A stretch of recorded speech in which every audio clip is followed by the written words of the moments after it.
Noong nakalipas na linggo mga kapuso, meron pong isang hindi naman nakagulat-gulat siguro balita para po sa ilan. Pero nagpataas po ng kilay, lalo-talo na ho ng mga kaibigan natin sa Bureau of Customs at sa Philippine National Police. Meron ho kasi sinusunog ng mga illegal cigarette ang mga toong po ng Bureau of Customs sa Bulacan. Nang biglang may dumating umano mga tauhan ng PNP Heavy Patrol Group, and apparently parang kinukuha po yata yung mga nakumpiskang illegal cigarette na yon at nagkaroon pa ng mainit na tensyon at agad namang pumagitna at agad na nakipag-ugnayan nag-ugnayan yung mga opisyal ng dalawang ahensyang ito ng pamahalaan, PNP Highway Patrol Group at ang Bureau of Customs para mas malaman natin ang buong kwento po nito. At hindi na ho kumalat ang kung ano-ano pa. Nasa ating pong linya, Bureau of Customs Commissioner Ariel Nepomuceno. Commissioner Nepomuceno, magandang umaga po sa inyo, sir. Order tinidad po ito sa radyo na TV pa. Good morning po. Magandang umaga rin po, Ka-Orly at sa ating mga kababayan. Good morning po. Mga anong oras nangyari yung tension na ito nung sa Bulacan? Madaling araw na ho ba, Commissioner? Hindi naman po, lampas alas 10 ng gabi Mhm. ng Miyerkules nung dumating po yung mga tauhan ng mga Highway Patrol Group.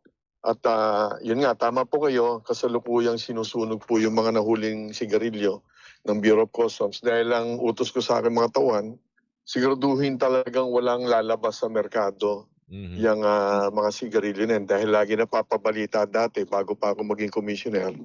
Ngayon nga, may mga lumalabas sa sigarilyo. Sayang ang pagod natin sa panguhuli kung yan ay maibebenta din sa labas. Nasa kasalukuyang sinusunog po yan nung dumating nga po yung mga taga-HPG na mga 10:15 po yun ng gabi. Ang pagsunog ginagawa sa isang incineration plant o bahay, bakuran, saan po? Tama po yun. Isang private company po yun. Yung Mhm. M98 po yung tawag sa condemnation facility. Yan Okay. po ay may mga nanonood po niyan sa grupo ng Bureau of Customs, yung aming enforcement group, para balansyado nandun din ang intelligence group at Mhm. meron pong representante ang Department of Agriculture Mhm. para normally iniimbita din po namin yung representante rin po ng private sector, yun pong nasa tobacco industry upang masigurado pong walang mangyayaring kalokohan habang sinusunog po yung mga sigarilyo. Yung dumating na ho mga ito, yung mga tao ng HPG, ano ho nangyari? Meron po bang uutos na itigil ang pagsunog at pati rin ho yung sa report kasi parang pinadinisirmahan ng mga tauhan ng customs eh. Tama ho ba yung Commissioner? Oo, yun nga po ang ikinagalit ko po yun talaga dahil siyempre kami naman po ay kapwa nila ahensya ng pamahalaan. Kailangan naman po meron kaming magandang respetuhan sa isa't isa dahil mabanggit ko lang sa napakahabang panahon naman ng isang taon na rin ho akong pinuno ng BOC. Maganda yung aming kooperasyon lalo nung panahon ni General Hansel Marantan Mhm. ng Mhm. HPG. Bago sila gumalaw, kami ay nagko-coordinate, nagsasabi kami anong tatrabuhin namin. May tiwala naman kami sa isa't isa, no? Ngayon, kaya lang dito, bigla silang dumating, nagpakilala naman at mga naka-uniforme po yung mga taga-customs, ano? Hindi naman dapat ganun ang kanilang trato sa aking mga tauhan, ano? Mhm. Nagtatrabaho naman ng maayos yung mga yan. May mga identification card, naka-uniforme, at yung bang pinrisk pa, kinapkapan, kung may illegal daw mga baril, hindi naman tama yan. At nasa pasilidad naman at may mga tao, hindi naman tama yung ganong ginawa nila. Ngayon, hindi ko naman kukwestiyonin kung ano yung kanilang misyon dahil sinasabi nila meron daw silang Hinahabol, hinahabol, opo. meron daw silang later on, ito'y base sa impormasyon ng aming mga tauhan, ano, sa ulat nila. Maaaring di natin alam kung ito ay babaguhin naman nung team na yon, ano.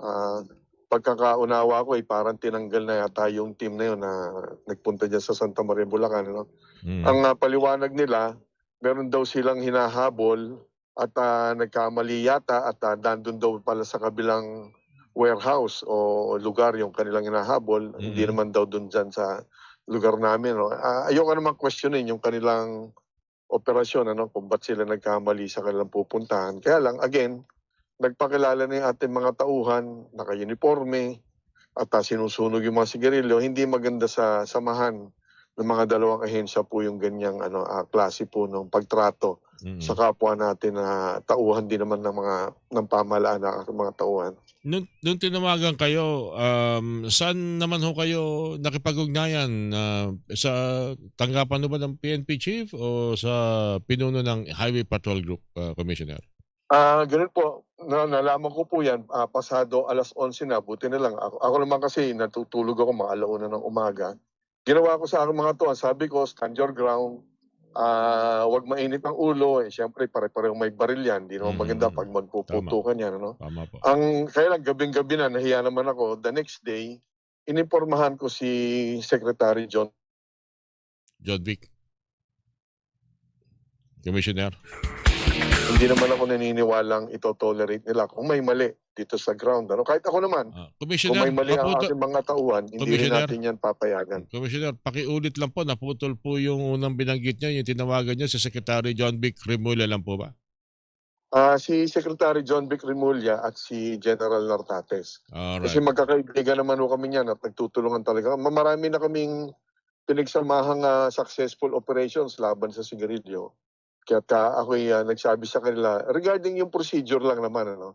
Sabi Mm. ko nga, hindi ko ko-questionin kung ano yung misyon ng Highway Patrol Group.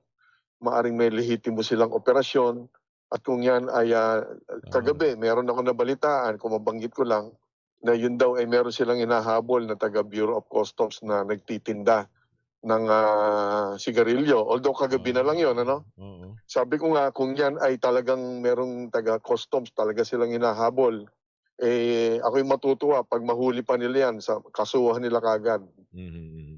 Alright, in fairness, sinibak na rin naman sa peso ho pala yung hepe Tama ng, po, oo. Kaya Regional Highway nagpapasalamat Patrol po Group. tayo sa pamunuan ng Inaksyon Highway naman po ito. Patrol Group. Siyempre Salamat, bigyan salamat. din nila ng due process yung nasa kanila po yan, ano, yung team na nandun na yun nga po nagpunta dun sa condemnation facility o sa sunugan ng, sigarilyo. Mm, Sana'y matuto ho pare-pareho kapag kapwa po nating gobyerno at, nagpakilala naman po, eh. mm. Dapat hindi naman nila gano'n yung trato nila sa aming mga tauhan, ano. Mabuti na rin Pinipilit. Oo. mabuti na rin at nangyari ito dahil siyempre ayaw din naman ng PNP na ma-ano, ma mapag-isipan ng hindi maganda dahil alam naman natin kung ano po itong problema ng illegal cigarette, mga pinupuslit dito na hindi ho natin alam kung talagang sigarilyo o kung ano pa man yang, Oo, tama po 'yan, oh. Oo, ibinebenta na hindi hindi na. hindi naman po dapat humina ang aming samahan. Dapat nga kaya nga po ako nagsabi kay Secretary John Vic at, kay General Nartates upang maiwasan na humina po yung aming, tiwalaan ng Mm, dalawang ahensya dahil ang pakikipaglaban po dito sa sigarilyo, malaki po itong dagok sa kabuhayan po, ano. Ang apektado nito yung mga lehitimong negosyante. Yung mga naninigarilyo, eh, talagang naninigarilyo sila, wala na tayong magagawa, eh. Kaya mm, yung mga naghahanap buhay, yung mga magsasaka nating mga kababayan na nagtatanim, apektado po lahat yan kaya nilalabanan po natin ang smuggling. mm, mm, Kaya mm, hindi uubrang maintriga po at mag-away po ang dalawang ahensya kaya't inaagapan po natin kaagad. mm. At, nabanggit ko nga, napakarami na naming successful operations ng PNP, Highway Patrol Group, kami at ni Secretary John Vic Remulla. At kailangan mapanatili po natin yung gano'ng kalakasan po ng aming, pagtitiwala at pagtutulungan. Tama po. Siguro meron ba sa tingin ninyo dapat na, ayusin, pag-usapan para o plantsahin para kasi kasama niyo ang Highway Patrol Group sa pagtulisa dito sa illegal cigarette, ilan pang mga illegal na hinahabol po ng Bureau of Customs, Commissioner? Opo, basic lang naman po, eh, koordinasyon lang naman, eh, 'no. Mm, Pare-pareho kaming may number, yung aking mga tuan may numero sila, may numero ako sa kanila. Napakadali, magtiwala ho sila sa amin kung meron silang huhulihin, hindi naman yan lumalabas, tumatagas yung impormasyon, tiwala lang sa isa't isa. Koordinasyon, may mga ano naman po yan, eh, standard procedures bago po gumalaw. 'Pag ginawa po yan, maiiwasan po yung ganyang pangyayari at, buti na lang hindi po lumala. Kasi pare-parehong may baril yan, buti na lang hindi po lumala po yung sitwasyon. mm. Well, anyway, siguro kung ang PNP meron daw hong gagawing investigasyon po rito, ang, Bureau of Customs meron din po kayo sa panig ng inyong mga tauhan, Commissioner? Siyempre po, kung sakaling may mali din ang aming mga tauhan at kung totoo na meron pala silang hinahabol daw na, mga alias po yata yun, kung totoo Mm. po yan, eh, hindi ho natin papayagan din yan. Hulihin ho nila. Matutuwa pa ako at magpapasalamat kung may mahuli po silang taga-customs. Eh, dahil yan din po ang gusto kong mangyari. matigil po mga kalokohan kung meron man. Commissioner, maraming salamat sa paglilinaw pong yan at sa ulitin po. Thank you po sa inyo, sir. Good morning po.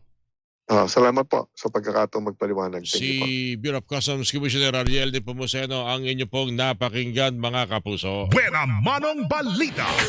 Ang PNP naman po nung nangyari po itong